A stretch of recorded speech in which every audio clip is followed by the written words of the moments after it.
મહત્વપૂર્ણ સમાચારથી બુલેટિનની શરૂઆત કરીએ। અમદાવાદ શહેરના મેયરે વૃક્ષો કાપનારા વિરુદ્ધ કરેલા દાવાનો ફિયાસ્કો થયો છે। શહેરના રાજપથ ક્લબ પાસે 3 વૃક્ષો કપાયા હોવાનું સામે આવ્યું છે। વિશ્વ પર્યાવરણ દિવસના બીજા જ દિવસે વૃક્ષો કપાતા મહાનગરપાલિકાની કામગીરી સામે સવાલો ઊભા થયા છે। અગાઉ મેયરે વૃક્ષો કાપનારા વિરુદ્ધ કડક કાર્યવાહીની વાત કરી હતી, ત્યારે શહેરમાં વૃક્ષો કપાવાનો સિલસિલો યથાવત રહેતા એએમસીએ હવે કાર્યવાહી શરૂ કરી છે।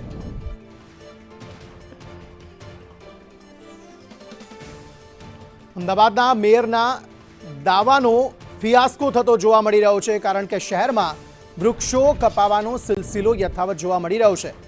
વિશ્વ પર્યાવરણ દિવસના બીજા જ દિવસે રાજપથ ક્લબ પાસે 3 વૃક્ષો કપાયા હોવાનું સામે આવ્યું છે। હજી ગઈકાલે જ મેયરે દાવો કર્યો હતો કે આવા લોકો વિરુદ્ધ જે વૃક્ષો કાપશે તેમના વિરુદ્ધ કાર્યવાહી થશે, ગુનો નોંધવા સુધીની ખાતરી તેમણે આપી હતી। હિરેન રાવલ વધુ માહિતી આપી રહ્યા છે। જી હિરેન। ગઈકાલે હજુ વિશ્વ પર્યાવરણ દિવસની ઉજવણી અને અમદાવાદ કોર્પોરેશને 5 મિલિયન વૃક્ષો વાવવાની શરૂઆત કરી હતી। એની સામે બીજા જ દિવસે શહેરના જાણીતા રાજપથ ક્લબ પાસે આ 3 વૃક્ષો કાપવાની ઘટના સામે આવી છે, જેમાં ફૂટપાથ પર રહેલો જે લીમડો હતો એ જૂનો લીમડો પણ કાપી નાખવામાં આવ્યો છે અને અન્ય 2 ઝાડ કાપવામાં આવ્યા છે। જો ને આ ઝાડ કપાયા અંગેની કોઈ માહિતી ન હતી। સંદેશ દ્વારા એમને ધ્યાન દોરવામાં આવ્યું, ત્યાર પછી એએમસીની ટીમે છે તપાસ શરૂ કરી છે અને હવે એમાં કાર્યવાહી કરવા માટેની ખાતરી આપવામાં આવી છે। ગઈકાલે જ મસ્ત મોટા દાવા કરવામાં આવ્યા હતા કે જો કોઈ ઝાડ કાપશે તો એમની સામે હત્યાની કલમ સહિતના ગુના છે અને પોલીસ ફરિયાદ નોંધવામાં આવશે। હવે આ રાજપથ ક્લબમાં જે ઝાડ કાપવામાં આવ્યા છે એમાં કોર્પોરેશન શું કાર્યવાહી કરે છે તો સૌથી મોટો સવાલ, અને આગામી દિવસોમાં કોર્પોરેશનની વાત કાગળનો વાઘ સાબિત થાય છે કે ખરેખર તે ફરિયાદ નોંધે છે તે જોવાનું રહેશે। આભાર સમગ્ર માહિતી આપવા માટે। અમદાવાદમાં વૃક્ષો કાપનાર સામે કાર્યવાહી અંગે વિશ્વ પર્યાવરણ દિવસે મેયર હિતેશ બારોટે શું કહ્યું હતું, હવે તે સાંભળો। વિભાગના અધિકારી છે એને સૂચના કરેલી છે કે આવનાર દિવસમાં કોઈ પણ જાહેરાત કે કોઈ પણ વસ્તુ માટે વૃક્ષનું જતન મહત્વનું છે। જ્યાં જરૂરિયાત પડે ત્યાં એના ઉપર કેસ કરવો પડશે તો કેસ કરીશું, કોઈ પણ કાયદાની જોગવાઈમાંના પગલાં ભરીશું। જે રીતે ગુજરાત સરકારનો કાયદો છે એ કાયદા પ્રમાણેનું પાલન કરાવવું એ અમારી ફરજ છે અને અમારા માટે વૃક્ષમાં જીવ છે એ માનીને જ્યાં જ્યાં વૃક્ષ છે એ માનવ છે અને એ પ્રમાણે એની હત્યાનો ગુનો લાગતો હોય તે કરીશું। તો હવે જરા અમદાવાદમાં વૃક્ષોના નિકંદનનો પુરાવો પણ આપને ફરી એકવાર તાજો કરાવી દઈએ। છેલ્લા 7 વર્ષમાં 11,444 વૃક્ષો કાપવામાં આવ્યા। વૃક્ષો કાપવા માટે એએમસીએ મંજૂરી આપી હતી। વિવિધ પ્રોજેક્ટ માટે આ વૃક્ષોને કાપવામાં આવ્યા છે। વર્ષ 2019-20માં 3,943 વૃક્ષો કપાયા। 2019-20માં માત્ર 4,26,000નો દંડ વસૂલાયો। 2015થી 25 સુધીમાં 1,645 વૃક્ષોનું રીપ્લાન્ટેશન થયું છે।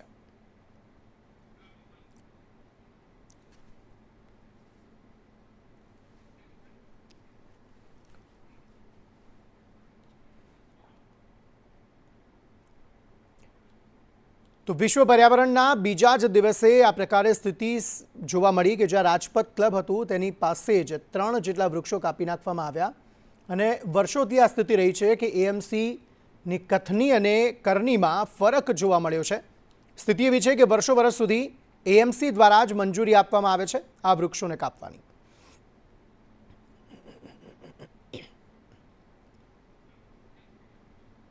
તો મહેસાણા પોલીસ એક્શન મોડમાં આવી શહેરના વિવિધ સ્થળો પર સઘન ફૂટ પેટ્રોલિંગ હાથ ધરવામાં આવ્યું। ડેપ્યુટી એસપી સહિત પોલીસ કાફલો રસ્તે ઉતર્યો। અસામાજિક તત્વો સામે મેગા ડ્રાઈવ હાથ ધરાઈ છે। નંબર પ્લેટ વગરના વાહનો સામે કડક ચેકિંગ કરવામાં આવી રહ્યું છે। જ્વેલરી માર્કેટ વિસ્તારમાં પોલીસ હાઈ એલર્ટ પર છે। વેપારીઓને સીસીટીવી કેમેરા લગાવવા માટે અપીલ કરવામાં આવી છે। નશામાં વાહન ચલાવનાર સામે પણ કડક કાર્યવાહી થઈ રહી છે। વાહન ચેકિંગ દરમિયાન પણ રાખવામાં આવેલું છે। આ ઉપરાંત જેટલા પણ HSMCR વિસ્તારના છે એ તમામને પણ ચેક કરવાનું એક આયોજન કરવામાં આવેલું છે। ફૂડ પેટ્રોલિંગ દરમિયાન અલગ અલગ મુદ્દાઓ પર ચેકિંગ કરવું। ફૂડ પેટ્રોલિંગ દરમિયાન ત્યાંના લોકલ જે વેપારીઓ છે એમને પણ એમની સાથે પણ મુલાકાત કરવામાં આવેલી। ધારો કે જ્વેલરીના માર્કેટ છે તો જ્વેલરીના માર્કેટોમાં ઘણી જગ્યાએ ત્યાં આગળ કેમેરા CCTV કેમેરા જોવા મળેલ નથી, તો વેપારીઓ સાથે ચર્ચા પણ કરવામાં આવી અને વહેલી તકે એ લોકો કેમેરા લગાવે, એમની સુરક્ષા માટે જે કેમેરાઓ જરૂરી છે એ અંગે પણ એમની સાથે ચર્ચા કરવામાં આવી. ફૂડ પેટ્રોલિંગનો હેતુ અસામાજિક તત્વો છે એમને એ કરવા ઉપરાંત લોકો સાથે સંવાદ થાય.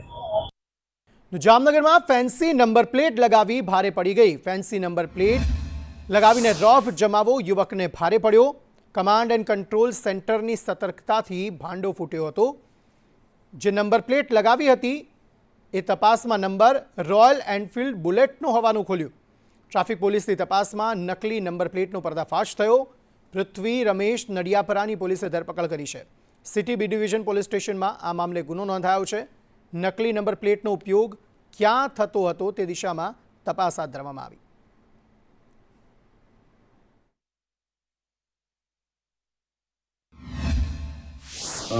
જે છે એક્ટિવા જણાયેલું અને જેમાં ખોટો નંબર પ્લેટ એટલે કે જે 451 જે નંબર પ્લેટ ખોટી લગાવેલી હતી એ જણાવેલી હતી. અને જ્યારે એની જે મૂળ જેનું ખરેખર સાચો નંબર પ્લેટ હતો જે હતો GJ10EK1508 જે એની એક્ટિવાની ડેકીમાંથી મળી આવેલો હતો.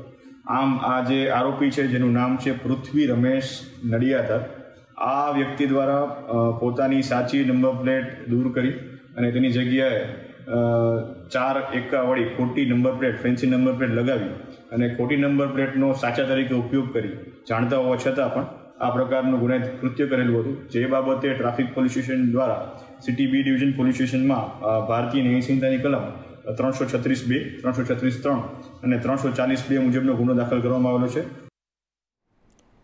તો મોરબીના હળવદમાં સંદેશ ન્યૂઝના અહેવાલની અસર જોવા મળી હતી. ધાંગધ્રાની બ્રાન્ચ કેનાલમાં આખરે સફાઈની કામગીરી શરૂ કરવામાં આવી. છેલ્લા ઘણા સમયથી દૂષિત પાણી છોડવામાં આવ્યું હતું તેમજ કચરાનો ઢગલો કેનાલમાં થઈ ગયો હતો. જો કેનાલની સફાઈ ન થઈ હોત તો આસપાસના લોકો પરેશાન હોત. ત્યારે સંદેશ ન્યૂઝના અહેવાલ બાદ કલેક્ટરે પાલિકાના અધિકારીઓને ફટકાર લગાવી તેમજ ગટરનું દૂષિત પાણી છોડાતા કલેક્ટરે પણ સ્થળ પર જઈને તપાસ કરી હતી. હાલ સફાઈની કામગીરી ચાલી રહી છે, પરંતુ બેદરકારો વિરુદ્ધ ક્યારે પગલાં લેવાશે તે મોટો સવાલ છે.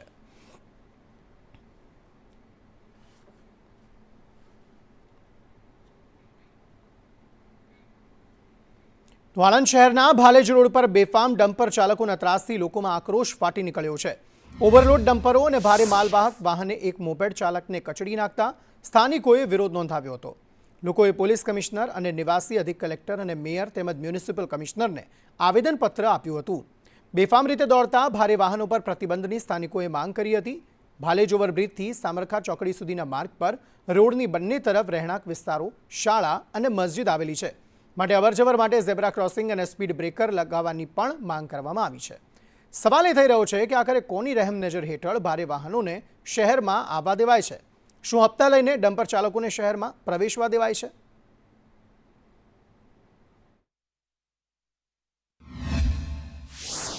એ દુર્ઘટના જો અહીંયા બમ્પ હોત તો આ વાહને બ્રેક કરી હોત, ભારે વાહન, અને આ ભારે વાહન દિવસ દરમિયાન મતલબ કે સવારના 8 થી સાંજના 8-9 વાગ્યા સુધી જો પ્રતિબંધ મૂકવામાં આવે તો આવા ભયંકર અકસ્માત થતા અટકી જાય. જેટલું ઝડપી બને એટલું બધું આ અધિનિયમનું પાલન કરે અને સવારે 8 થી રાતના 8 સુધી ભારેથી અતિ ભારે વાહનો શહેરની અંદર પ્રવેશ ના કરે.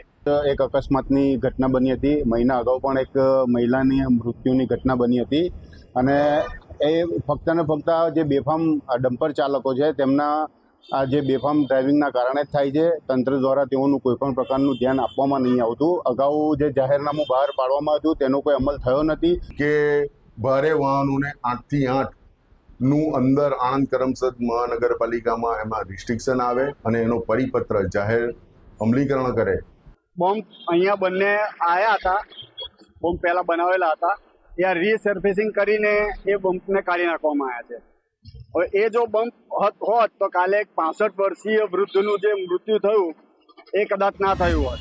તો આની જવાબદારી હવે કોણ સ્વીકારશે? અમે એની ચકાસણી કરી રહ્યા છીએ અને પોલીસ સાથે સંકલન કરી અને જો જરૂર જણાય તો અમે એનું જાહેરનામું પણ બહાર પાડીશું. પણ સાથે સાથે ત્યાંથી આવતી એસટી બસ, અમૂલના જે ટેન્કર્સ છે, આ બધાની પણ અન્ય યોગ્ય વ્યવસ્થા થાય તે રીતનું આયોજન કરી અને યોગ્ય વિચારણા કરવામાં આવશે. તો અમદાવાદના મોટેરામાં એએમસી દ્વારા જૂના ગામતળ અને આસારામ આશ્રમ નજીક આવેલી જમીન પર મેગા ડેમોલેશન કાર્યવાહી હાથ ધરવામાં આવી. ગેરકાયદે બાંધકામો દૂર કરવા માટે આશરે 36 મકાનો તોડી પાડવાની યોજના હેઠળ કામગીરી શરૂ કરાઈ હતી.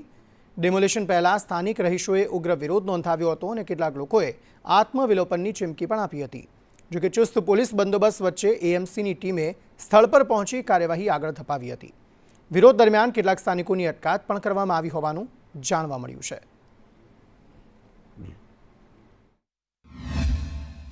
मैं मकान नहीं पड़ा थी हमारे को जीसीबी फेवरी दो हमारे मेहनत નું છે હા આ નાના નાના છોકરા મિલી જાય જવાનું હતા ને અમારા આવી રીતે ભણતર ચાલે છે આ વિકાસ છે આ ગવર્મેન્ટનો વિકાસ છે અમારા ઘર તમે જો આવાસ યોજનાના ઘર અમે લઈશું આવી રીતે ના ચાલે 30 મિનિટનો ટાઈમ આપ્યો ગવર્મેન્ટ કેવી રીતે ખાલી કરશું બધું આપણે કાલે પોલીસ વાળા આઈને કહી ગયા તમે ખાલી કર દો ક્યાં જઈએ અમે અમારા ઘર થોડા અમારી સ્કૂલ ચાલુ થાય તો અમે હવે કે રહેવા ક્યાં જઈએ એક તો ઘરે નહીં પડતા આપણે રહેવા માટે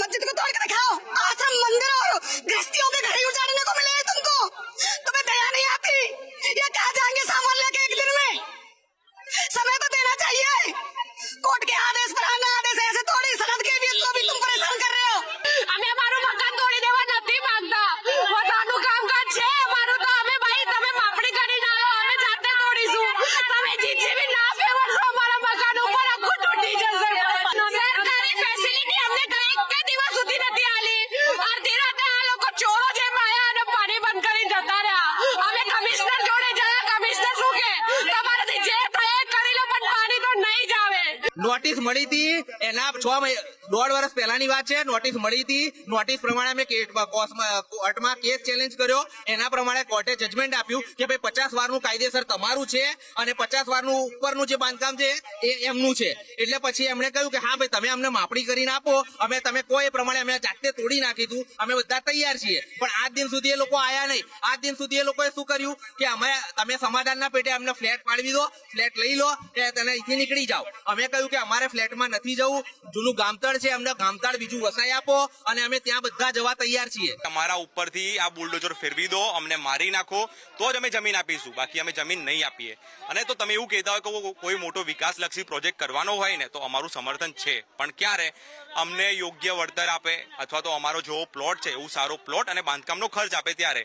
એના સિવાય જો ખોટો વિકાસ કરવો હોય ને તો અમને પહેલા મારી નાખો અને પછી વિકાસ કરો ને. મ્યુનિસિપલ કમિશનરનું દબાણ હટાવવા મામલે નિવેદન. શિવનગરમાં 37 આવાસોમાં વધારાનું બાંધકામ દૂર કરાયું. 50 ચોરસ મીટર જમીન ફાળવાઈ. શરતોનો ભંગ થયો. નોટિસ બાદ રહેવાસીઓ કોર્ટમાં પહોંચ્યા હતા. કોર્ટે અરજી ગ્રાહ્ય ન રાખતા કાર્યવાહીનો માર્ગ મોકળો થયો છે. સરકારી જરૂરિયાતને લઈને તંત્રએ કાર્યવાહી હાથ ધરી છે. રહેવાસીઓને 61 ચોરસ મીટરની નવી જગ્યા આપવામાં આવશે.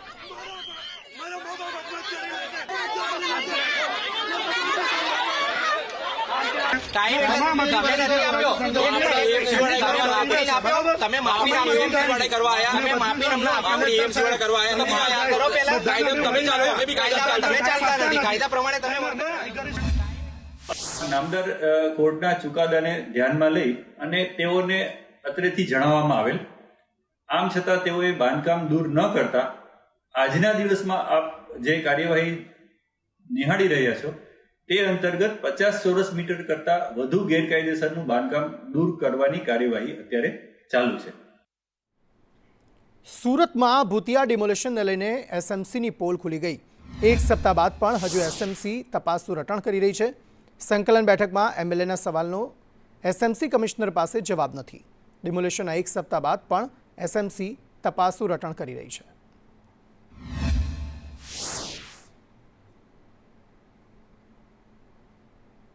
તો એસએમસીના સેન્ટ્રલ ઝોન દ્વારા રિમાર્કિંગની કામગીરી કરાઈ છે. એસએમસીની કામગીરી દરમિયાન રાતોરાત આ ડેમોલેશનની કામગીરી શરૂ કરાઈ. 30 મેથી 1 જૂન સુધી ડેમોલેશનની કામગીરી ચાલી. ઘરવિહોણા લોકોએ મદદ માંગી તો સામે મોટું કારસ્તાન આવ્યું. 100 મકાનો પર બુલડોઝર ફેરવનાર કોણ એ સૌથી મોટો સવાલ છે. ડેમોલેશનની કામગીરી એસએમસીએ ન કરી હોવાનો કમિશનર દ્વારા દાવો કરવામાં આવી રહ્યો છે. ડેમોલેશનને 1 અઠવાડિયું થઈ ગયું છે પણ હજુ એસએમસીને ખબર જ નથી કે અહીંયા ડેમોલેશન કોણ કરી ગયું. ત્યારે ડેમોલેશન કોણે કર્યું તેની તપાસ ચાલી રહી છે તેવું એસએમસી કમિશનરે જણાવ્યું છે. ये मालूम नहीं, हमारे को हम तो सोए लेते सुबह में आए डायरेक्ट तो चलो डंडे से हटाए, बोले चलो चलो निकलो बाहर. तो मैंने बोले हमारे बच्चे छोटे छोटे क्या हुआ, बोले तुम्हारा घर तोड़ने का. मैंने कहा हमारे को तो नोटिस भी नहीं आई लिए. बोले 3 महीने पहले नोटिस दे दिया, हमको आई नहीं. मैंने कहा नोटिस नहीं निकलो, नहीं तो पुलिस तो कुछ भी बोलेगी, बोले 6 महीने का अंदर जेल में डाल देगी तुम्हारे बच्चे. मैंने बोला हमारे छोटे छोटे बच्चे हैं, बोले बच्चों को निकालो, हमारे कार्यकर सब काट लेगी. बोले हमारे कार्यकर बाहर खड़े ले. बोले કોર્પોરેશન દ્વારા કોઈ કામગીરી કરવામાં નથી આવી. મેં કોર્પોરેશનને કમિશનરશ્રી હારે વાતચીત કરી છે. કોર્પોરેશનમાં કમિશનરે કોઈ કામગીરી કરાવેલ નથી. ફક્ત અને ફક્ત લાઈન દોરીમાં જે જગ્યા આવતી હતી એ માપ ખાલી કરવા ગયેલા છે કોર્પોરેશન અધિકારીઓ.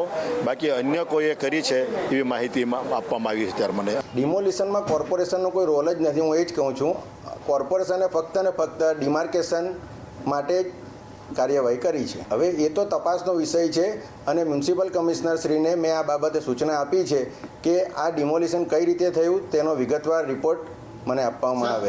કોઈ રાતના અંધારામાં તો ડિમોલિશન થયું નથી. કોઈ એલિયન તો આકાશથી ઉતરીને ડિમોલિશન કરવા આવ્યા નથી કે કોઈ પાકિસ્તાનથી કોઈ આતંકવાદીઓ આવીને અહીંયા બુલડોઝર ફેરવી ગયા છે. જે કામ કર્યું છે એ જનરલ ડાયર બનીને સુરત મહાનગરપાલિકાના કર્મચારી અને એસઓજી પોલીસે કર્યું છે. પણ કર્યું છે તે અમે લોકો આદેશો આપ્યા છે કે જે કર્યું છે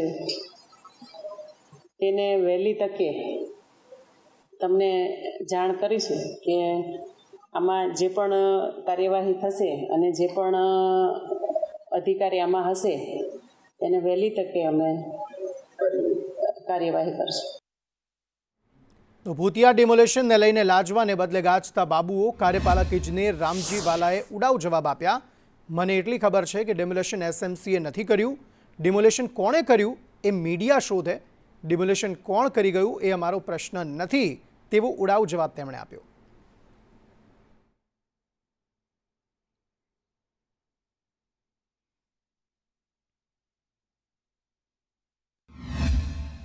તમે મને શું કામ પૂછો છો? હું એમાં હતો જ નહીં તો પછી મને શું કામ પૂછો છો?